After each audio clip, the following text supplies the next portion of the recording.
For years, Jim Bulleit made his mark on Louisville media as the guy who would do anything for a laugh. After a parting of ways with his employer in 2009, he moved on with his life. But it was late in 2013 that his life truly changed.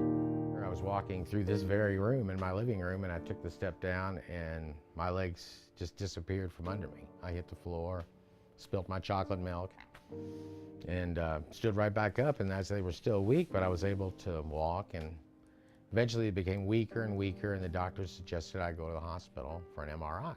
Jim also began to lose his vision and hearing. His doctors sent him to IU Methodist Hospital in Indianapolis for testing.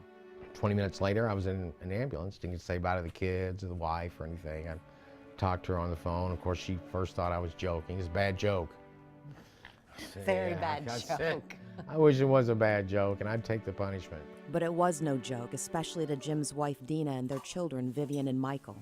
I was at school, and when I came home, my mom said, "Your dad's at the hospital." So, yeah. What did that feel like? I was sad. I was also surprised that happened. Mommy told us that he was in the hospital, and I remember I went in my room. I didn't start crying right then, but it was really hard.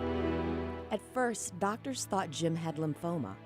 It was kind of scary because, you know, one of my inspirations for radio was Ron Clay, who died of lymphoma. Then doctors thought he had multiple myeloma, cancer that forms in plasma cells. Days of testing soon proved that wasn't it either. But they were confounded by why the symptoms all pointed that way, and all these experts, and they were the experts, couldn't diagnose this illness. Finally, Jim had an answer. A cancerous tumor in his brainstem had led to Guillain-Barré syndrome. His body's immune system was attacking his nervous system. On top of it all, Jim formed a serious blood clot in his leg. Christmas 2013 would be spent in the hospital. When I knew I was going to be there for not only Christmas, New Year's, my daughter Vivian's birthday, maybe even Michael's birthday. And it was very sad. Calls came in from people who wanted to know how he was, so he posted a short message on Facebook. Yes, the rumor's true. I have a tumor. Yes, I'm in Indianapolis, but you know, everything's going to be fine. Prognosis is good. Please don't worry. Have a Merry Christmas. I don't want to get weepy for your cameras, but seriously. I mean, first 1, 2, 3, 100, 1,000. Every time I would post something, within moments there would be 500 comments, 1,000 likes. You read each one? Oh, yeah. Jim and Dina decided to let their children have as normal a holiday as possible at home. The outpouring of support from fans and friends helped. I stopped counting from emails and gifts and stuff at about 20,000 messages, and I was still there for about another month, and it continues today. That support also helped Jim begin to see his battle as something for which to be grateful. But it really turned into a genuine blessing. I was kind of sour. I felt like I'd been given a raw deal because, you know, of everything that had happened all the way back to radio.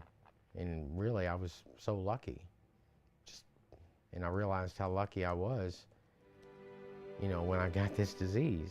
Jim would need his newfound positivity because a month after Christmas, when he finally was able to go home, his symptoms got worse. I lost my hands. I lost, you know, most of the use of my arms, my legs totally, my torso, I couldn't sit up. And, you know, everything that I did, I had to have my wife Dina help me with. It was very scary. And I felt really alone. 1, 2, 3. There you go.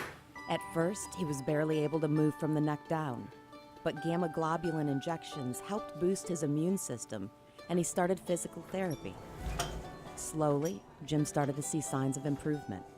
And I have fingers that grip. I'm able to brush my own teeth and shave again, and it's just wonderful. Progress continues, and that's given Jim a new means for making people laugh. If I wanted to impress your audience, I could probably stand and do this and dissertate, you know, some long-winded speech. I just want to see you start dancing or something. Oh, yeah. Right? There we go, Jim. That's as close as we get. And that works. For now. The road to full recovery is still a long one, but Jim plans to take it one step, one moment at a time. He started by celebrating this Christmas at home with his family. Now he's actually here. He's not like in Kentucky anymore. He's like actually here in the house. That he is going to be home with me. I'm very happy about that.